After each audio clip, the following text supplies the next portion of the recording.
আমরা যেন বাঁকা পথে গিয়ে হারিয়ে না যাই, আমরা যেন বাঁকা পথে গিয়ে হোঁচট না খাই, আমরা যেন বাঁকা পথে গিয়ে গর্তে পড়ে না যাই। সেজন্য আমাদেরকে কোন পথে হাঁটতে হবে? সহজ এবং সরল পথে হাঁটতে হবে। এই সহজ সরল পথের দিশা দেওয়ার জন্য আল্লাহ রাব্বুল আলামিন কি নাজিল করেছেন? আল কোরআন নাজিল করেছেন। সুতরাং এটি একটি মহিমান্বিত কিতাব, এটি গৌরব করার মতো বিষয়। এই কোরআনটা আল্লাহ রাব্বুল আলামিন এই কোরআনে কারিমে এই কোরআন সম্পর্কে বলেছেন, কুল বিফাদলিল্লাহি ওয়া বিরহমাতিহি ফাবিযালিকা ফালইফরাহু হুয়া খায়রুম মিম্মা ইয়াজমাউন।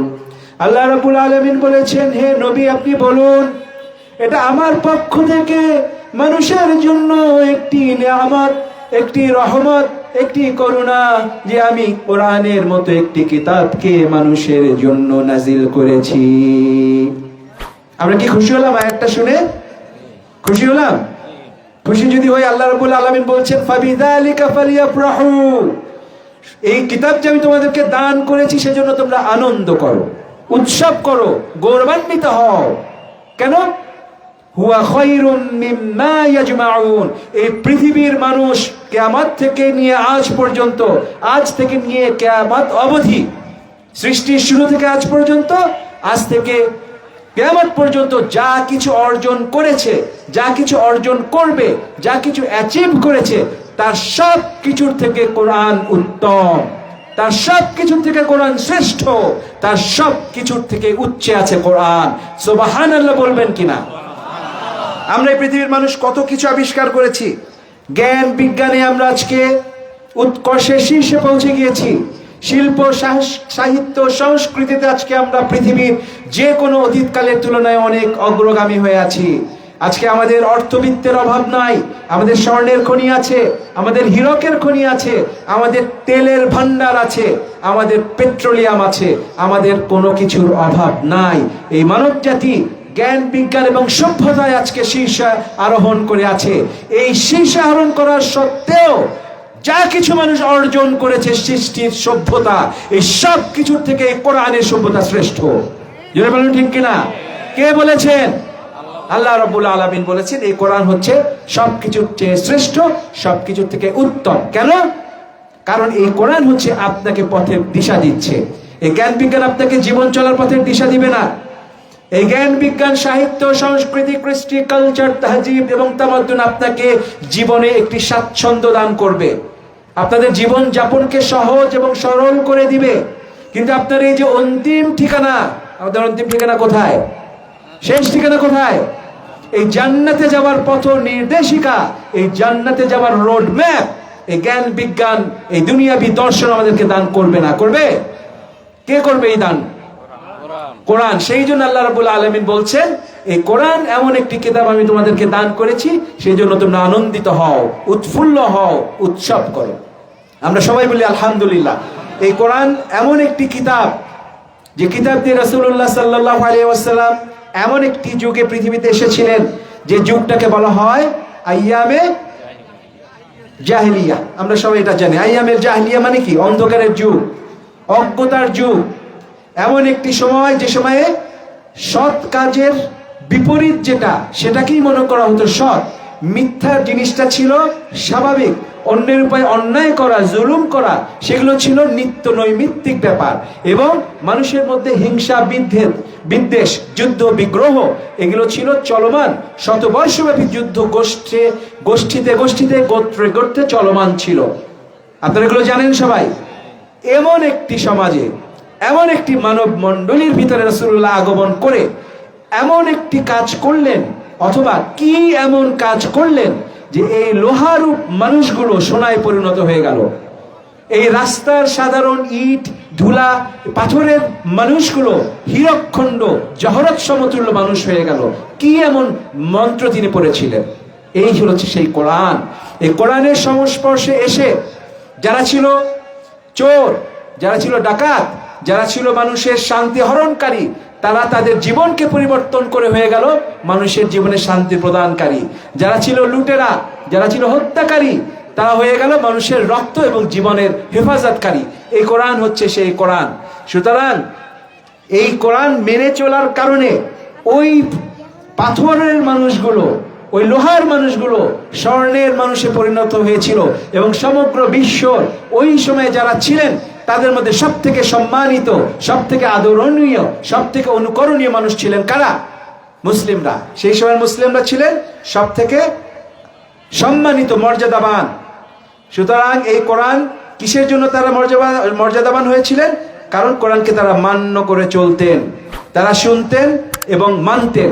সেই জন্য সমগ্র পৃথিবী তাদেরকে সম্মান করত। আল্লামা সাঈদী রাহিমাহুল্লাহ তার তাফসিরে, তার মাহফিলে সবসময় একটি শায়ের বলতেন। শায়েরটি ছিল, ও জামানা মে মুআজ্জাজ থে মুসলমান হোকর, ও জামানা মে মুআজ্জাজ থে मुसलमान होकर और तुम खार बने हो तारिके कुरान होकर। সে যুগের মুসলমানেরা সমগ্র বিশ্বে সম্মান লাভ করেছিল এই কোরআনকে ধারণ করার কারণে। আর আজ এই কোরআনকে ছেড়ে দেওয়ার কারণে আমরা আজ পৃথিবীতে সব থেকে লাঞ্ছিত জাতি, ঠিক না? পৃথিবীতে আমরা কি আজকে সম্মানিত না লাঞ্ছিত জাতি? হ্যাঁ, সম্মানিত লাঞ্ছিত জাতি। অথচ আপনারা দেখুন রাসূলুল্লাহ সাল্লাল্লাহু আলাইহি ওয়াসাল্লাম যে সময়ে পৃথিবীতে আগমন করেছিলেন সেই সময়েও কিন্তু এই পৃথিবীতে রাজনীতি চলতো।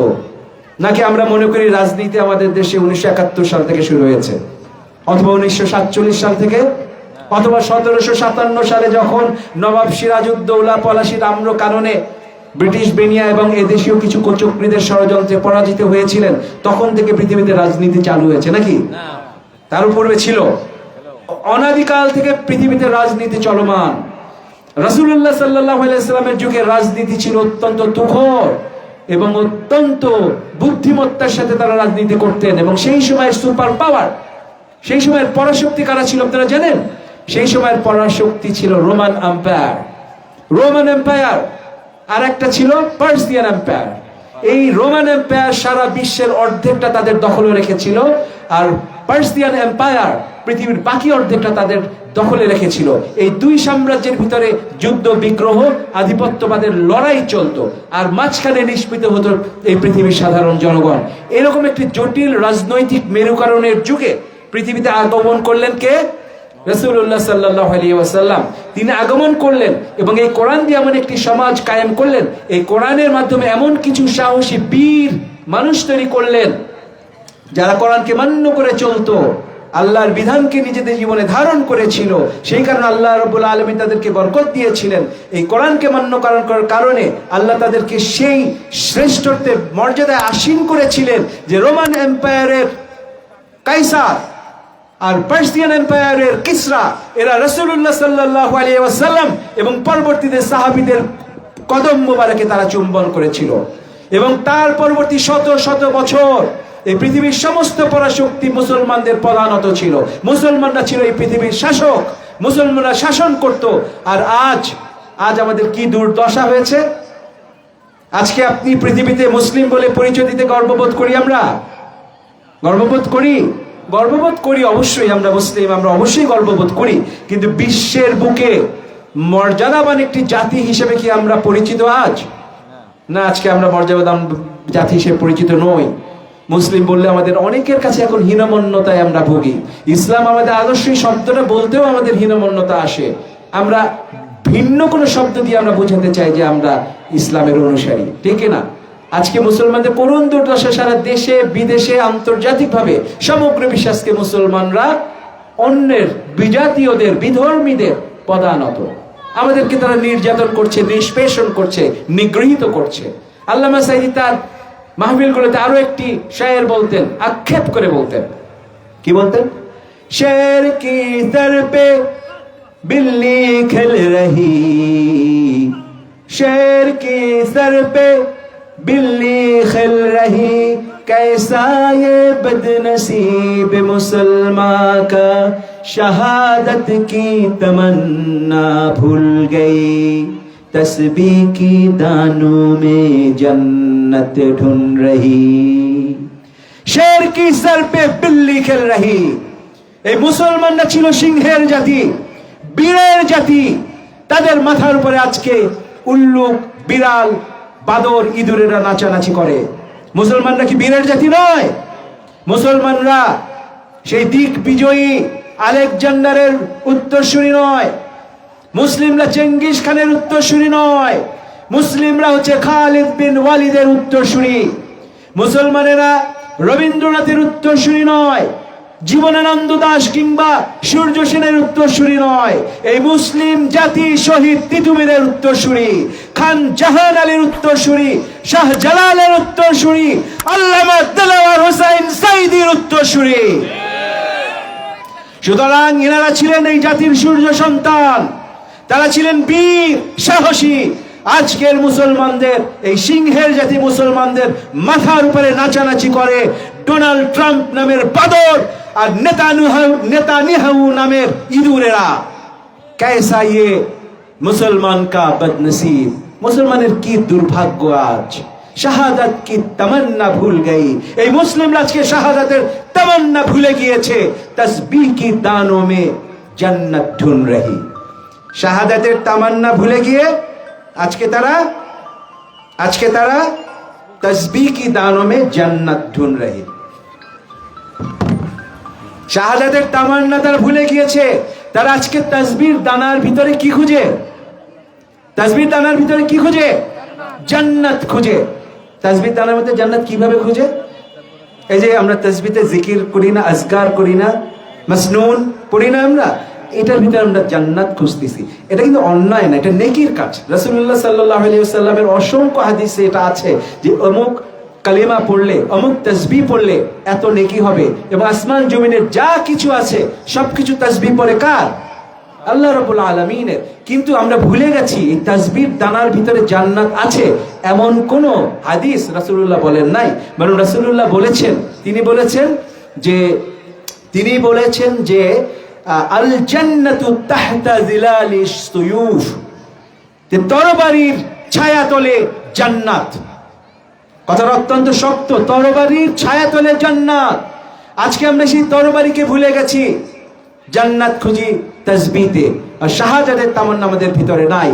এই কারণেই আজকে পৃথিবীতে মুসলমানদের এই দুর্দশা, এই হতাশা, এই দুর্ভাগ্য এবং এই লাঞ্ছনা। আজকে যদি আমরা আবারও ফিরে আসি কোরআনের দিকে, তাহলে আমরা ফিরে পাবো আমাদের সেই হারানো গৌরব। এবং কোরআনের দিকে ফিরে আসার পাশাপাশি আমাদেরকে সাথে নিয়ে আসতে হবে কি? জিহাদি তামান্না।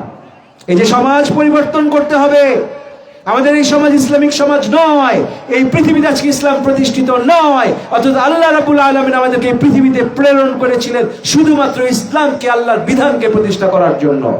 কিন্তু আমরা আজকে সব কিছু ভুলে গিয়ে আমরা ভিন দেশি বিজাতীয় সংস্কৃতিতে নিমজ্জিত হয়ে যাচ্ছি। আমরা মানব রচিত মতবাদের পিছনে ছুটছি শান্তির অন্বেষায়, আর ইসলামকে ভুলে গিয়ে কোরআনকে পরিণত করেছি শুধুমাত্র তেলাওয়াতের একটি কিতাব হিসেবে। আমরা কোরআনকে শুধুমাত্র ঘরে শোকেসে একটি সুন্দর কাপড় দিয়ে আচ্ছাদিত করে রেখে দেই, মাঝে মাঝে চুমো খাই, মাঝে মাঝে রোজার মাস আসলে সেটা তেলাওয়াত করি। কিন্তু এটা আমাদের জন্য কি বাণী নিয়ে এসেছে, এর ভিতরে কি আছে? এই কোরআনের মধ্যে 550 মতো আয়াত আছে হুকমে শারঈ, মানে হুকুমের বিধান। কোন কাজটা আমরা করতে পারবো, কোন কাজটা করতে পারবো না, কি করা উচিত, কি করা উচিত নয়, এরকম 550 মতো আয়াত আছে। জান্নাত জাহান্নাম আখিরাতের জন্য কিছু আয়াত আছে। বাকি যে টোটাল 6666 অথবা তার কিছু বেশি যে আয়াতগুলো আছে, এই আয়াতগুলোতে কি আছে সেগুলোকে আমরা জানি। এই আয়াতগুলোতে আছে ইতিহাস, দর্শন, সমাজনীতি, রাজনীতি, স্বরাষ্ট্রনীতি, পররাষ্ট্রনীতি, মানুষের দুনিয়ায় চলার, জীবনযাপন করার যত নীতিমালা, সব নীতির মূল নীতি এই কোরআনের ভিতরে আল্লাহ রাব্বুল আলামিন বলেছেন, বিস্তারিত বলেছেন। সুতরাং আমাদেরকে সেই কোরআনের পথে ফিরে আসতে হবে, অনুধাবন করতে হবে। তাহলে আমরা কাঙ্ক্ষিত মঞ্জিল জান্নাতে যাওয়ার সেই সরল পথ ইনশাআল্লাহ খুঁজে পাবো। আমি আমার বক্তব্যের একদম শেষ প্রান্তে চলে এসেছি। সেটি হচ্ছে যে আমাদেরকে কোরআনের পথে ফিরে আসতে হবে, সমাজে শান্তি এবং শৃঙ্খলা বজায় রাখতে হবে। এবং আমরা যারা এই চণ্ডীপুরে আছি, আমরা যারা চণ্ডীপুরের অধিবাসী, তারা মূলত আমরা জিয়ানগর উপজেলার অধিবাসী। এবং জিয়ানগর উপজেলার যারা অধিবাসী তারা মূলত পিরোজপুরবাসী, ঠিক না? এই পিরোজপুরের জন্য, এই পিরোজপুরের উন্নয়নের জন্য এই পিরোজপুরবাসীর ভাগ্য পরিবর্তনের জন্য আজীবন অক্লান্ত পরিশ্রম করে গিয়েছেন আল্লামা দেলোয়ার হোসেন সাঈদী রাহিমাহুল্লাহ। তার কথা কি আপনাদের মনে আছে? তার কথা মনে পড়ে? ভুলে যান নাই তো? যারা যারা ভুলে গিয়েছেন তারা একটু হাত তুলে দেখাবেন। একটা হাত উঠে নাই, তার মানে আপনারা কেউ তাকে ভুলে যান নাই, সকলে তাকে মনে রেখেছেন। আমি জানি আপনাদের অন্তরের মানুষ তিনি। যখনই তার সন্তান হিসেবে আমি মানুষের কাছে যাই, আজকে মাহফিল আসার সময় এক বয়োবৃদ্ধ মুরব্বী আমাকে জড়িয়ে ধরে অঝোর ধারে কান্না করেছিলেন, এবং আপনাদের চোখ তার ভালোবাসায় অশ্রু সজল হয়ে যায়, কারণ আপনারা তাকে অন্তর দিয়ে ভালোবাসেন, এবং এই ভালোবাসার নিঃস্বার্থ, এই ভালোবাসাটা অকৃত্রিম। আপনারা আমাদেরকে, তার সন্তানদেরকে খুশি করার জন্য কি তার ব্যাপারে স্মরণ হলে কান্না করেন, অথবা তার কাছ থেকে কিছু পাবেন এই আশায় তার কথা মনে রাখেন? এই ভালোবাসাটা নিঃস্বার্থ, অকৃত্রিম, শুধুমাত্র আল্লাহর জন্য। তিনি সমগ্র দেশব্যাপী কোরআনের যে খিদমত করে গিয়েছিলেন, সেই খিদমত করার কারণেই আল্লাহ রাব্বুল আলামিনের পক্ষ থেকে আপনাদের অন্তরে তার প্রতি ভালোবাসার সৃষ্টি করে দেওয়া হয়েছে, ঠিক কি না? সুতরাং এই ভালোবাসার দাবি কি? ভালোবাসার দাবি হচ্ছে আপনি যাকে ভালোবাসবেন তার প্রতিদানে তিনিও আপনাকে ভালোবাসবেন, ঠিক কি না? আল্লাহ রাব্বুল আলামিন বলেছেন, হাল জাযাউল ইহসানি ইল্লাল ইহসান। ভালো কাজের, ভালোবাসার, সৎ কাজের প্রতিদান সৎ কাজ এবং ভালোবাসা এবং উত্তম ব্যবহার কি হতে পারে? সুতরাং আপনারা যে আল্লামা সাঈদীকে ভালোবাসেন, তার প্রতিদান তিনি দিয়ে গেছেন কিনা? যেহেতু আপনারা এখনো তাকে ভালোবাসেন, তার সন্তান হিসাবে আমাদেরও দায়িত্ব আছে আপনাদেরকে ভালোবাসার, আপনাদের পাশে থাকার। আপনারা জানেন আমরা 4 ভাই ছিলাম। আমাদের সর্বজ্যেষ্ঠ ভাই আলহাজ রফিক বিন সাঈদী রাহিমাহুল্লাহ, তিনি আল্লাহ রাব্বুল আলামিন তাকে তার কাছে নিয়ে গেছেন। আপনারা তার কথা মনে করেন? এখনো মনে আছে? আল্লাহ তাকে জান্নাতের মেহমান বানিয়ে নিক, তার জন্য দোয়া করবেন। আমার মেজু ভাই আলহাজ শামীম সাঈদী, তিনিও দীর্ঘদিন ধরে আপনাদের সেবায় নিয়োজিত আছেন। এই যে আল্লামা সাঈদী ফাউন্ডেশনের তিনি চেয়ারম্যান, সেই হিসেবে তিনি অসংখ্য মসজিদ, মাদ্রাসা, ইয়াতিমখানা সহ আত্মমানবতার সেবায় তিনি নিজেকে নিয়োজিত রেখেছেন। আমার সেজু ভাই এই পিরোজপুর 1 আসনের গণমানুষের নেতা, জিয়ানগরের নেতা, সাবেক সফল উপজেলা চেয়ারম্যান এবং বর্তমানে পিরোজপুর, নাজিরপুর এবং জিয়ানগরের নির্বাচিত মাননীয় সংসদ সদস্য আলহাজ মাসুদ সাঈদী, তিনিও আপনাদের সেবায় নিয়োজিত আছেন, দীর্ঘদিন ধরেই নিয়োজিত আছেন। এইটা কি? এটা হচ্ছে আপনারা যে আল্লামা সাঈদীকে ভালোবাসেন, এটা সেই ভালোবাসার প্রতিদান। আমরা তার সন্তান হিসেবে আপনাদের পাশে থাকবো এই অঙ্গীকার করছি, এবং আপনাদের পাশে থেকে তিনি যেমন আপনাদের সুখে দুঃখে আনন্দ বেদনায় তিনি আপনাদের পাশে ছিলেন, স্থিরের সময় তিনি পাশে ছিলেন, ঘূর্ণিঝড়ের সময় তিনি আপনাদের পাশে ছিলেন। এই চণ্ডীপুরের যে মাদ্রাসা, প্রাচীনতম মাদ্রাসা, সেগুলো তিনি সংস্কার করেছিলেন। এই উপজেলাকে, এখানে 3টি থানা ছিল, সেই থানাটাকে তিনি উপজেলায় পরিণত করেছিলেন। সুতরাং তিনি যে অবদান রেখেছিলেন, সেই অবদানগুলোকে, এই উপজেলাকে একটি মডেল উপজেলায় পরিণত করার জন্য, এই অঞ্চলের অধিবাসীদের জীবনযাত্রার মান উন্নয়ন করার জন্য রাস্তাঘাট, স্কুল, কলেজ, মাদ্রাসা এগুলোকে আরো উন্নত করে এই অঞ্চলের অধিবাসীকে শিক্ষিত করে তোলার জন্য ইনশাআল্লাহ আমাদের ভূমিকা থাকবে। আপনারা আমাদের জন্য দোয়া করবেন। আপনাদের কাছে এই দাবিটা আজকে করে যেতে চাই। আল্লামা সাঈদী আজকে আমাদের মাঝে নাই। আপনারা যখন মোনাজাতে হাত তুলবেন, আপনারা তার রূহের মাগফিরাত কামনায় দোয়া করবেন। আল্লাহ রাব্বুল আলামিন যেন তার কোরআনের খিদমতে করার উসিলায় তাকে জান্নাতের উচ্চতম মাকামে স্থান দান করেন ইনশাআল্লাহ, এবং আমাদেরকেও যেন আপনাদের পাশে থাকার মতো যোগ্যতা, দক্ষতা আমাদেরকে দান করেন। আপনাদের জন্য আমরা সবসময় দোয়া করি। আল্লাহ রাব্বুল আলামিন আপনাদেরকে সুখে রাখুন, শান্তিতে রাখুন, আপনাদের সুস্বাস্থ্য কামনা করি, দীর্ঘায়ু কামনা করে আজকে আমার বক্তব্য এখানে সমাপ্ত করছি। আবার আপনাদের সামনে দেখা হবে ইনশাআল্লাহ। আপনাদের যখনই প্রয়োজন হবে আমাদের সাথে যোগাযোগ করলে আপনাদের পাশে এসে দাঁড়াবো ইনশাআল্লাহ। ওয়া মা তাওফীকি ইল্লা বিল্লাহ। আসসালামু আলাইকুম ওয়া রাহমাতুল্লাহি ওয়া বারাকাতুহু।